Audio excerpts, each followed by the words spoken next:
여호수아가 온 이스라엘과 더불어 막게다에서 림나로 나아가서 림나와 싸우매 여호와께서 또 그 성읍과 그 왕을 이스라엘의 손에 붙이신지라. 칼날로 그 성읍과 그 중에 모든 사람을 쳐서 멸하여 한 사람도 남기지 아니하였으니 그 왕에게 행한 것이 여리고 왕에게 행한 것과 같았더라. 여호수아가 또 온 이스라엘과 더불어 림나에서 라기스로 나아가서 대진하고 싸우더니 여호와께서 라기스를 이스라엘의 손에 넘겨주신지라. 이튿날에 그 성읍을 점령하고 칼날로 그것과 그 안에 모든 사람을 쳐서 멸하였으니 림나에 행한 것과 같았더라.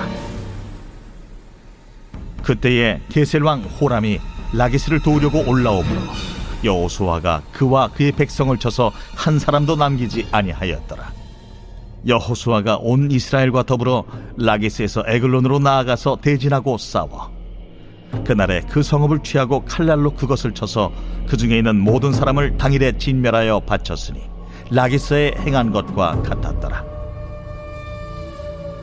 여호수아가 또 온 이스라엘과 더불어 에글론에서 헤브론으로 올라가서 싸워 그 성읍을 점령하고 그것과 그 왕과 그 속한 성읍들과 그 중에 모든 사람을 칼날로 쳐서 하나도 남기지 아니하였으니 그 성읍들과 그 중에 모든 사람을 진멸하여 바친 것이 에글론에 행한 것과 같았더라. 여호수아가 온 이스라엘과 더불어 돌아와서 드빌에 이르러 싸워 그 성읍과 그 왕과 그 속한 성읍들을 점령하고 칼날로 그 성읍을 쳐서 그 안에 모든 사람을 진멸하여 바치고 하나도 남기지 아니하였으니 드빌과 그 왕에게 행한 것이 헤브론에 행한 것과 같았으며 림나와 그 왕에게 행한 것과 같았더라.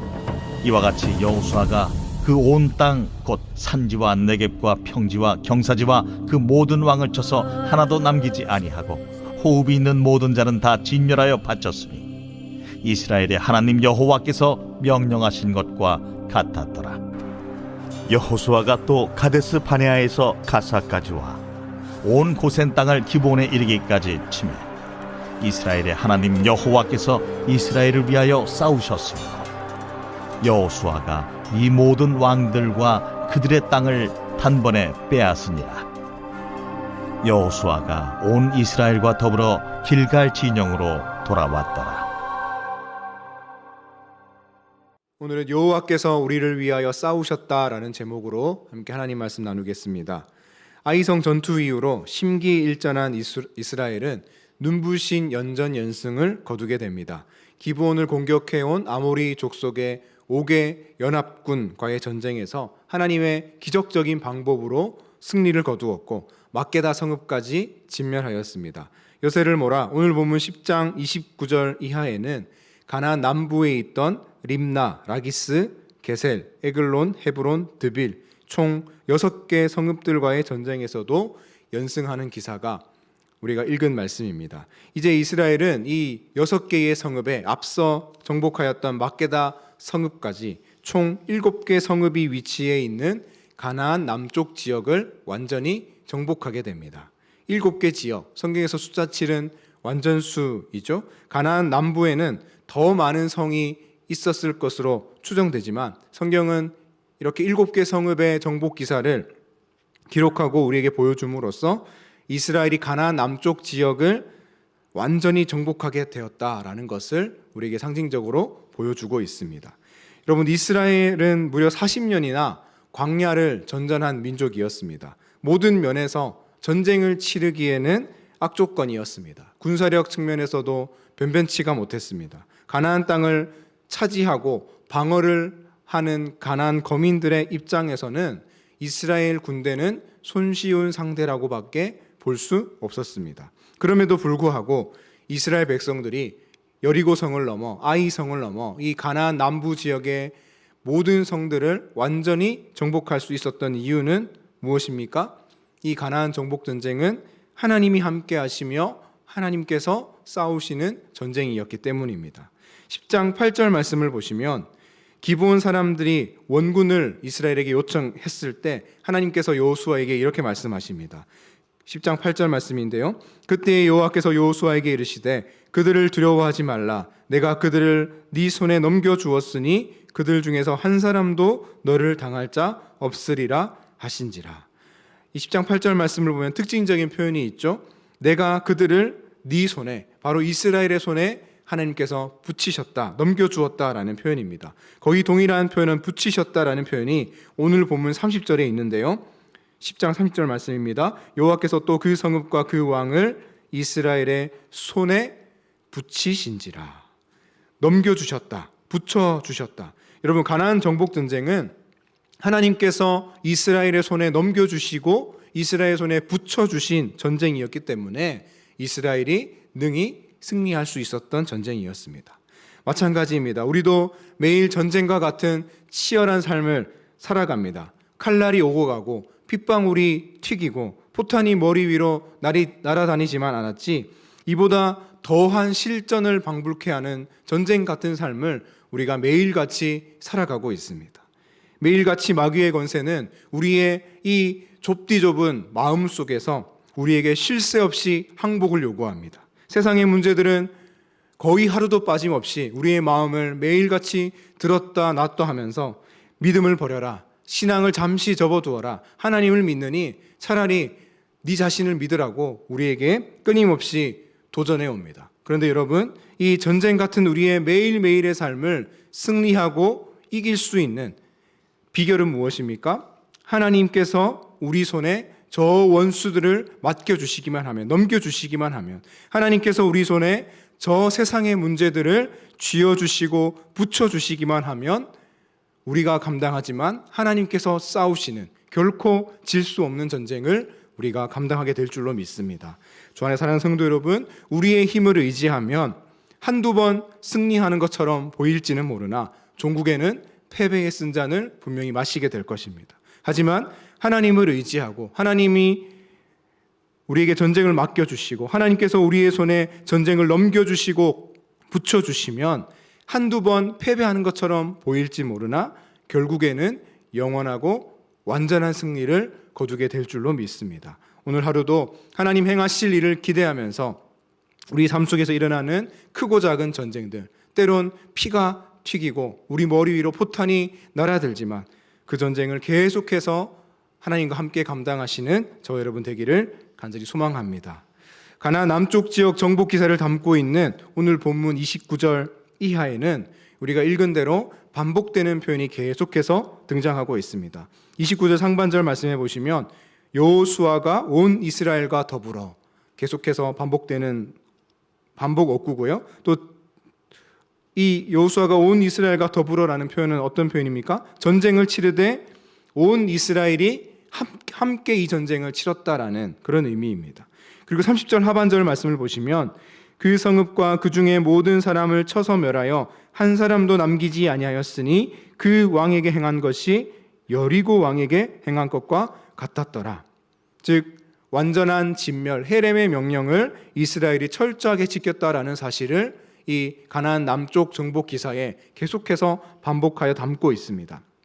32절에 보시면 림나에 행한 것처럼, 바로 그 직전 성이었죠. 35절과 37절과 39절에는 같은 방식으로 각각 라기스에서 행한 것처럼, 에글론에서 행한 것처럼, 헤브론에서 행한 것처럼 이스라엘이 한 성 한 성 차지하고 정복해 나갈 때마다 철저하게 한 사람도 남기지 않고 헤렘의 명령에 순종했다라고 성경이 기록하고 있는 것입니다. 이렇게 성경은 여리고성과 아이성, 그리고 우리가 어제 살펴보았던 막게다성 이후로는 자세한 전쟁 상황을 우리에게 설명해 주기보다 간단한 반복 어구를 통해서 이스라엘의 정복 전쟁을 표현해 내려가고 있습니다. 이것이 의미하는 바가 무엇입니까?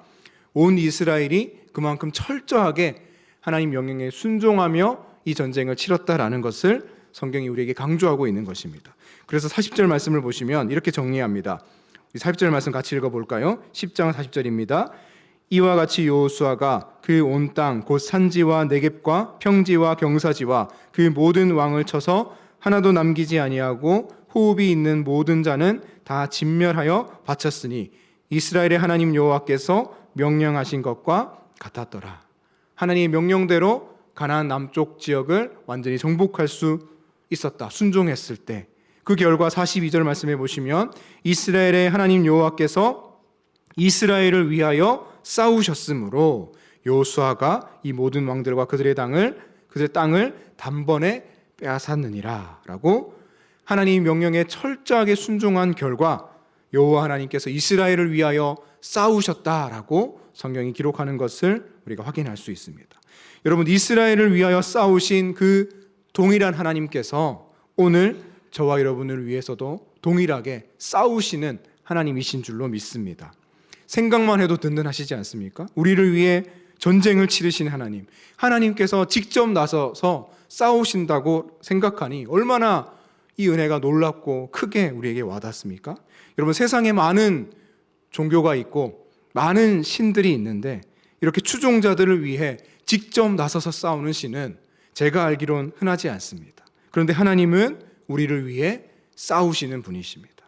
오고 오는 세대 가운데에서 하나님은 당신의 택한 백성들을 위해 계속해서 싸워오셨습니다. 그리고 2000년 전에 십자가에서 가장 의미 있는 싸움을 그 아들 예수 그리스도를 통해 우리에게 행하셨습니다. 그 싸움은, 그 십자가의 싸움은 인류 역사상 가장 큰 싸움이었습니다. 동시에 그 싸움은 인류의 마지막 싸움과도 같았습니다. 왜 그 싸움이 인류 역사상 가장 큰 싸움이었습니까?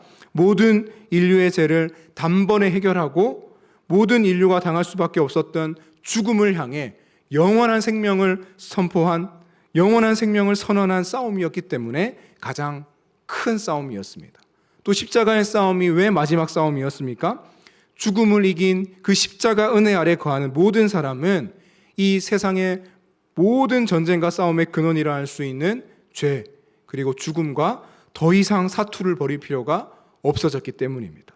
하늘 보좌를 버리고 이 땅에 내려오신 그분께서 이 십자가의 위대한 싸움을 감당하셨다라는 것입니다. 그분께서는 이 위대한 싸움 직전에 이렇게 말씀하셨습니다. 요한복음 16장 33절 말씀, 세상에서는 너희가 환난을 당하나 담대하라, 내가 세상을 이기었노라. 2000년이 지난 지금도 믿는 자들은 여전히 환난을 당하며 살아갑니다. 하지만 이미 영원한 승리를 선포하신 그분의 십자가를 믿기 때문에, 그분의 십자가 그늘 아래 거하기 때문에 결코 환난에 휘둘리거나 결코 환난에 넘어지거나 결코 환난 앞에서 우리의 승리를 의심할 필요가 없는 것입니다. 오히려 믿음을 굳게 지키며 이미 주어진 승리를 붙들고 인내하며 하나님의 명령대로, 말씀대로 순종하며 살아갈 수 있는 것입니다. 십자가에서 우리를 위해 가장 큰 싸움을 치르신 주님, 그리고 죄와 죽음에 대해 이미 영원한 승리를 선포하신 주님, 오늘 우리의 삶 속에 일어나는 크고 작은 전쟁 가운데에서 승리를 이미 선언하신 줄로 믿사오니 오직 믿음으로 우리의 삶을 감당하고 순종하며 살아가게 하여 주옵소서. 부족하지만 또한 보잘것없지만 우리의 하찮은 이 순종의 몸부림을 주님 긍휼히 여겨주시고 우리의 몸부림을 받아 주옵소서. 오늘 하루도 우리를 위해 싸우시는 하나님께 순종하며 또한 예수님께서 친히 싸우시고 위대한 승리를 거두신 십자가만 의지하며 살아가시는 저와 여러분의 삶이 될 수 있기를 예수 그리스도의 이름으로 축원합니다. 시간 말씀 기억하며 기도하겠습니다. 우리의 힘을 의지하기보다 하나님을 의지하며 이 땅의 믿음의 전투를 능히 감당하게 하여 주옵소서. 세상에서 우리가 환난을 당하나 십자가에서 위대한 승리, 영원한 승리를 선언하신 예수 그리스도만 의지하며 살아가는 복된 하루가 되게 하여 주옵소서. 함께 주님의 이름 부르고 기도하겠습니다.